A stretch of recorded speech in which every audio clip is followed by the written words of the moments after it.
अनादिकाल से मिथ्यात्व और मोह दोनों प्रबल शत्रु हैं। इन शत्रुओं पर विजय प्राप्त करनी है। हम सब ने एक आत्मा को जीत लिया, सब जीत लिया। और ये दोनों मिथ्यात्व और मोह बार बार आता है, बार बार आता है। आज हम देखेंगे, मोह पर चर्चा करते हैं।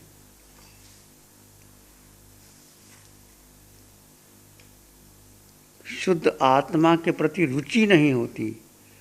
बहुत से लोग चर्चा तो करते हैं, उनको कहो शिविर कर लो, नहीं नहीं समय नहीं है हमारे पास। कारण क्या है, क्यों रुचि नहीं होती?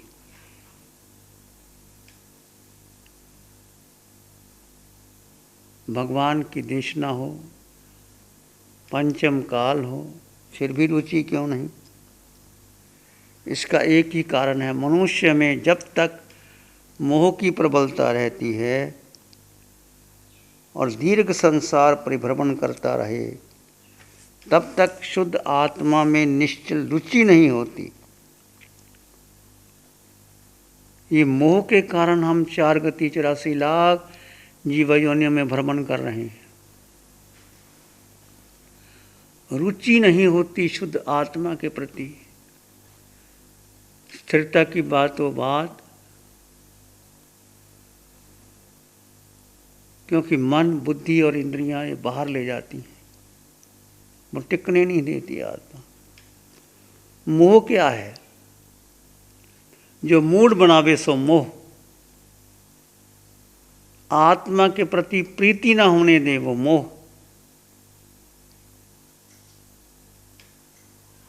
पांचों इंद्रियों के 23 विषय 240 विकार में आसक्त बनावे सो मोह। इंद्रियां, मन, बुद्धि में आसक्ति आए, जीव में जब तक उसकी प्रबलता हो तब तक सच्ची प्रीति नहीं होती। और जिसने संसार में बहुत लंबे समय तक भ्रमण करना हो, ऐसे जीव को भी आत्मा की प्रीति, सद्भावना नहीं होती। हम अनादिकाल से भटके। ऐसा नहीं कि आपने संयम नहीं लिया, संयम भी लिया, कठोर क्रियाएं भी की, पुण्य इकट्ठा किया, कभी राजा महाराजा बन गए, कभी देवलोक में चले गए, परंतु आसक्ति टूटी नहीं। ना तो शरीर की, मन की, बुद्धि की प्रति मन लगा रहा। क्या है ये मोह? आप विचार करें। मोह है ये मेरा, ये पराया। जहाँ जहाँ मेरा और पराये का भाव आता है, सब मोह का कारण है। सजीव और निर्जीव पदार्थों के संबंध में चिंतन करना मोह है। जो भी तुम्हारे पास है, क्या संतुष्ट हो आप? क्या आपके घर में आपका बंगला नहीं है, स्कूटर गाड़ी नहीं है, खाने को भोजन नहीं है, विश्राम करने को नहीं है? सब कुछ है, परंतु उसके संबंध में चिंतन करना। विश्व में किसी का कुछ भी नहीं है, पर हम क्या मानते हैं? इसने मुझे आदर दिया, इसने मेरा अपमान कर दिया, इसने मेरी उज्जवल कीर्ति बढ़ा दी, इस व्यक्ति ने मेरी अपकीर्ति कर दी। ऐसा चिंतन करना मोह है।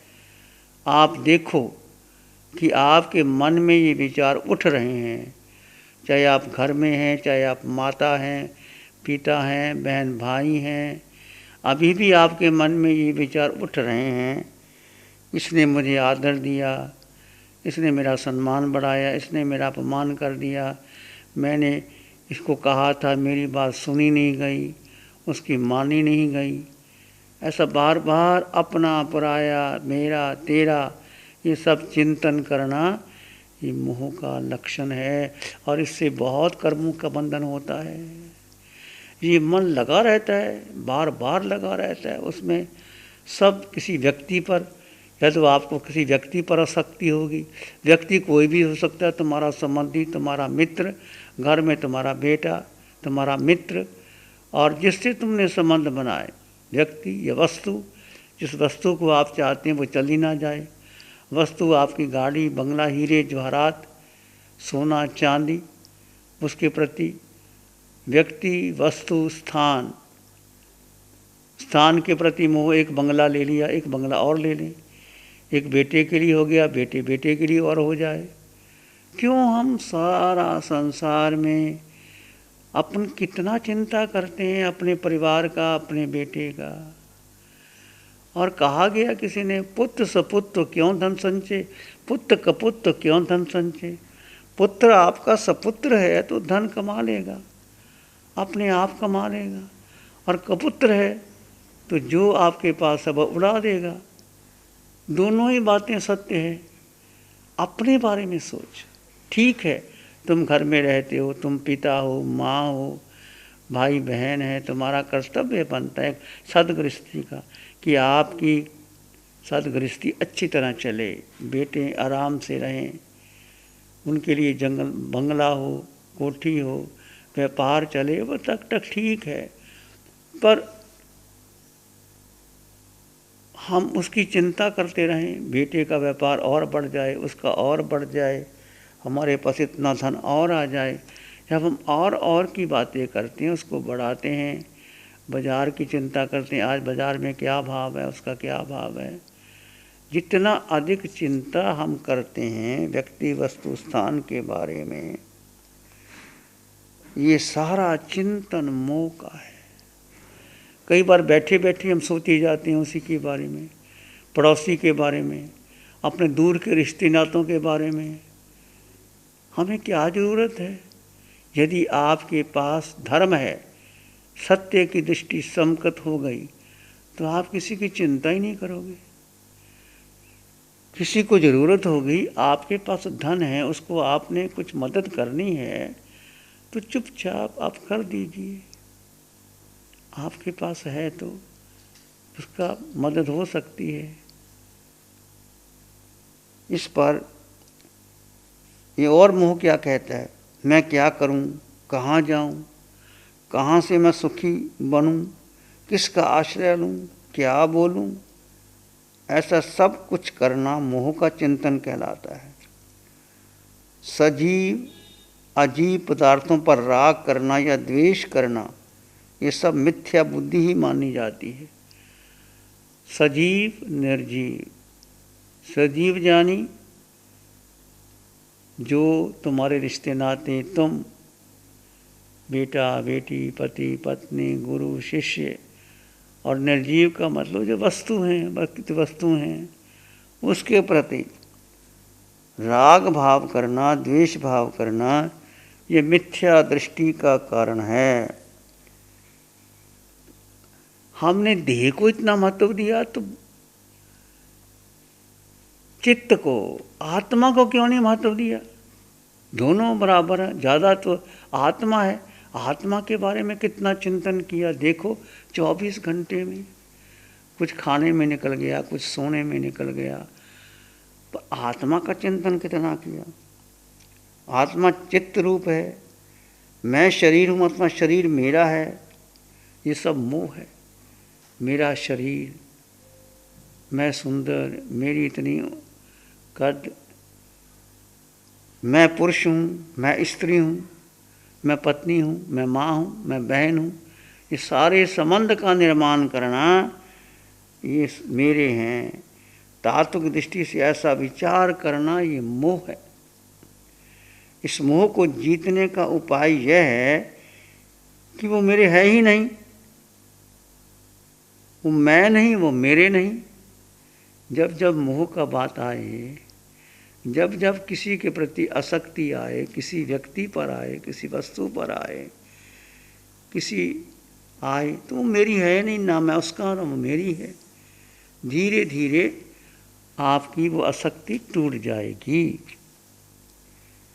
ऐसा बार बार चिंतन करना दृढ़ संस्कार मन पर जमाने चाहिए। हे आत्मन, तू अपनी चिंता कर, दूसरों की चिंता करना छोड़ दे। जन्मों जन्मों में जो हमारा जन्म पड़े हैं, चाहे आप मनुष्य बने, चाहे पशु बने, चाहे देव बने, पर के चिंतन से बड़े हैं। पर का चिंतन छोड़ करके स्वयं में आ जाओ। स्वयं का चिंतन, मेरी आत्मा का उद्धार कैसे आए। इतने आत्मा पर इतने कर्म पड़े हैं, जन्मों जन्मों के कर्मों की मैल है, वो मैल कैसे दूर हो जाए। कपड़ा मैला होता है तो तुरंत हम साफ कर लेते हैं, उतार देते हैं। यदि स्थान मैला होता है घर, तो उसकी सफाई कर लेते हैं। शूज़ नए ले लेते हैं, नई वस्तु ले लेते हैं। तो दूसरों की चिंता करना छोड़, चिंता करने से कार्य सिद्ध नहीं होते। तो दूसरों के सुख दुख में घट बढ़ या कमी बेशी नहीं कर सकता, क्योंकि हर व्यक्ति के अपने कर्म हैं, अपनी स्थितियाँ हैं। तुम क्यों दखल देते हो किसी में। अपने को जाने। इस मनुष्य ने जैसे परिणामों में के साथ, जिस रस के साथ जो कर्म बांधे हैं, वे कर्म वैसे रस के साथ, परिणाम के साथ भोगे बिना छुटकारा नहीं मिल सकता। यदि तीव्र रस के साथ कर्म बांधे हैं तो भोगना ही पड़ेगा। इसलिए जब भोजन करो तीव्र रस ना लो। जीव मात्र दृष्टा है, भोजन लेना है तो लो। अधिक रस के साथ भोजन खाते हैं, बनाते हैं, बृहस्पति का छेदन भेदन करते हैं, खूब मसाला मिर्च बनाते हैं, अचार मुरब्बे का। तो ये अशक्ति का कारण है। अशक्ति किसके प्रति? देह के प्रति। जब आपने तो बनाई, दूसरों के लिए भी तुम ऐसा करते हो, तो दोनों के लिए ये मोह का कारण है। काल काल का काम करता है। दिन आता है, रातें आती हैं, ऋतुएं बदलती हैं, कभी गर्मी, सर्दी, ग्रीष्म, पतझड़, 6 ऋतुएं आती हैं। सारा काल बिना पक्षपात किए चला जाता है। काल राजा को रंग, इंद्र को और विष्टा के कीड़े को उनके कर्म को उचित बदला दिया ही करता है। पक्षपात नहीं करता, कोई रिश्वत नहीं दे सकता। अपना उद्धार या विनाश अपने भले बुरे कर्मों से ही होता है। जैसे काल काल का काम करता है, कर्म कर्म का काम करते हैं। खुद को या दूसरे को उत्तम या अधम मानने से पूर्व उपार्जित कर्म ही देते हैं। दूसरों के बावजूद भान खोकर ऐसा सोचना या मानना, इसने मुझे दुख दिया है, इसने मुझे सुख दिया है, इसके कारण मैं सुखी हूँगा, इसके कारण मैं दुखी हूँगा, ये सब मोह का कारण है। जब हम किसी के ऊपर बात डाल देते हैं, चाहे गुरु शिष्य हो, चाहे पति पत्नी हो, चाहे बहन भाई हो, चाहे मित्र हो, किसी के ऊपर हम ये बात डाल देते हैं कि उसने मुझे सुखी किया, उसने मुझे दुखी किया, ये भी मिथ्यात्व है।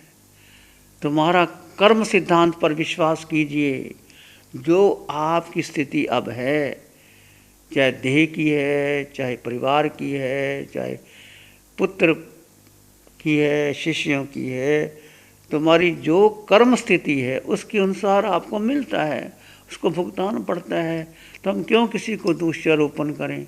मैंने किया, मैंने किया, अच्छा किया तो मैंने किया, बुरा किया तो पड़ोसी ने किया, बुरा किया तो उसने किया। और कर्ता भोक्ता बनाना, ये सबसे कर्म बंधन का कारण है।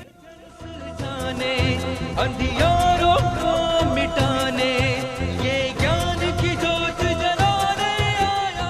आंखें बंद, मन वचन काया शांत, शरीर शांत, विचार शांत, सृष्टि शांत। सिर के सिरे से पांव के मुट्ठे तक अपने भीतर शुद्ध चेतना का एहसास कीजिए।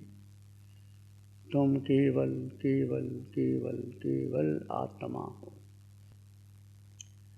एक शरण है धर्म की, और शरण नहीं को। सत्य धर्म के तेज से जन जन मंगल हो, सबका मंगल हो, तेरा मंगल हो, सबका मंगल हो। सबका भला हो, सबका मंगल हो, सबका शुभ हो। इसी में एक लंबा गहरा सांस लें, अरिहंत परमात्मा के प्रति अनंत कृतज्ञता ज्ञापित करें। एक और लंबा गहरा सांस, अरिहंत परमात्मा के चरणों में नमन और वंदन। दोनों हाथों को आंखों पे ले जाएं, हल्का सा स्पर्श, धीरे से आंखें खोल सकते हैं। नमो अरिहंतानंग, नमो सिद्धानंग, नमो आर्यनंग, नमो जैनंग, नमो लोय सब साहुनंग, धम्मो मंगल मुकिठम अहिंसा संयमो तवो देवावित्तं नमं शांति जस धम्म श्यामनो। श्री चत्तारी मंगलम, अरहंता मंगलम, सिद्धा मंगलम, साहु मंगलम, केवली पाणत्तो धम्मो मंगलम। चत्तारी लोगोत्तमा, अरहंता लोगोत्तमा, सिद्धा लोगोत्तमा, साहु लोगोत्तमा, केवली पाणत्तो धम्मो लोगोत्तमो। चत्तारी शरणं पवज्जामि, अरहंते शरणं पवज्जामि, सिद्धे शरणं पवज्जामि, साहु शरणं पवज्जामि, केवली पाणत्तं धम्मं शरणं पवज्जामि। चारे शरण दुख हरण जगत में और न शरणा कोई होगा, जो भव्य प्राणी करे आराधन उसका अजर